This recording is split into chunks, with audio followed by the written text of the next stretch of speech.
В обществе, где авторитет церкви низок, авторитет государства не существует, авторитет философии, там, скажем, или интеллектуальной жизни тоже низок и так далее, это именно изящной словесности, именно поэзии выпадает роль, как бы сказать, нравственного, ну, как бы сказать, воспитания, да.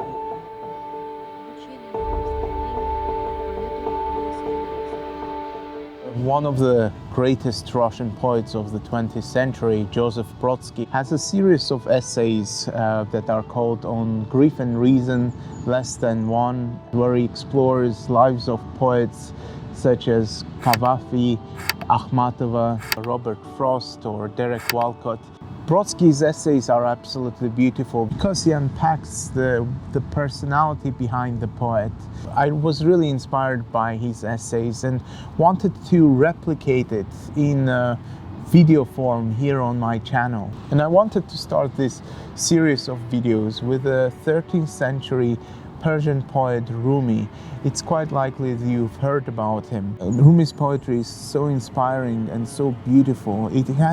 Rumi has a quality of terrifying and inspiring you at the same time. In the Penguin edition of his poem, there is a story of his friend Shams, to whom he dedicated many of his short poems. It is said that Rumi held a fairly normal life until he met Shams of Tabriz. Before they met, Shams was looking for someone who could, in his own words, endure his company, which meant that he was looking for a friend with whom he could share all the passions, feelings and knowledge that he had. And according to legend, Shams heard a voice which asked him, "What would you pay for meeting your best friend?" Shams instantly replied, "My head."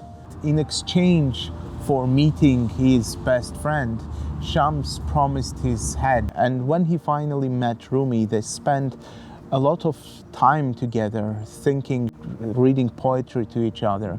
It is said that one day Rumi woke up and Shams disappeared. And Rumi dedicated many of his poems to him. And I wanted to read one of those poems to you, and it's called Who Says the Words with My Mouth. I'll add the full text of this poem in the description, so you can either read along with me or you can read on your own free time.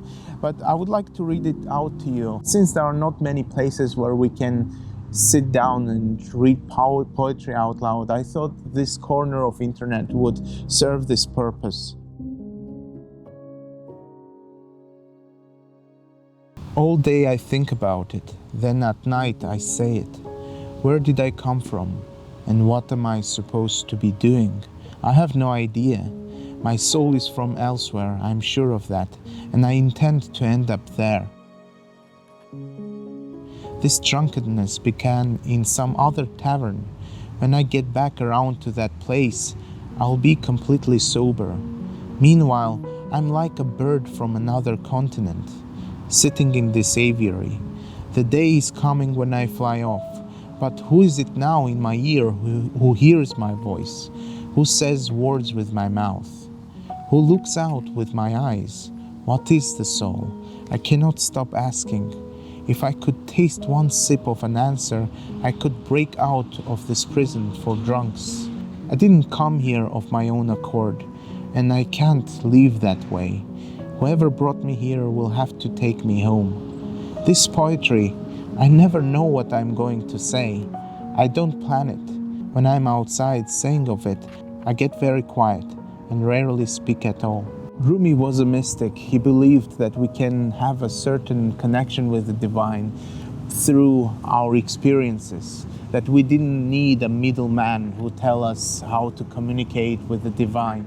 I find all of his poems really beautiful, and as I said, you can read it in the description of this video. One thing that Brodsky did in his essays, he went line by line and dissected what poets tried to say. I don't think one video will be enough just to dissect a single poem by Rumi. This is what I said makes Rumi beautiful, is the fact that he's talking about a terrifying thing such as death. He tells us that one day we'll leave here.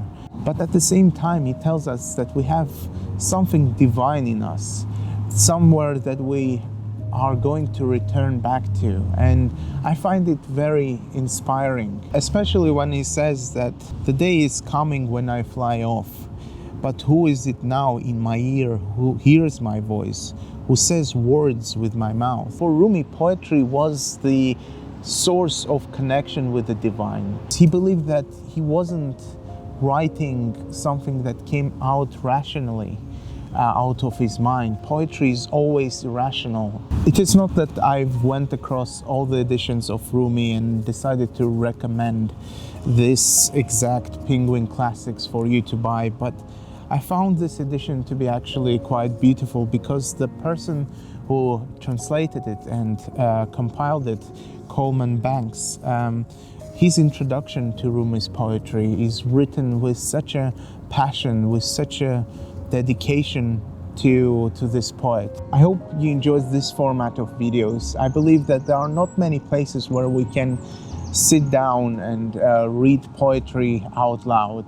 Poetry is meant to be read out loud. Poetry is meant to be memorized. And I wanted these series of videos that I'm going to make to be about that, about this lost art of reading poetry.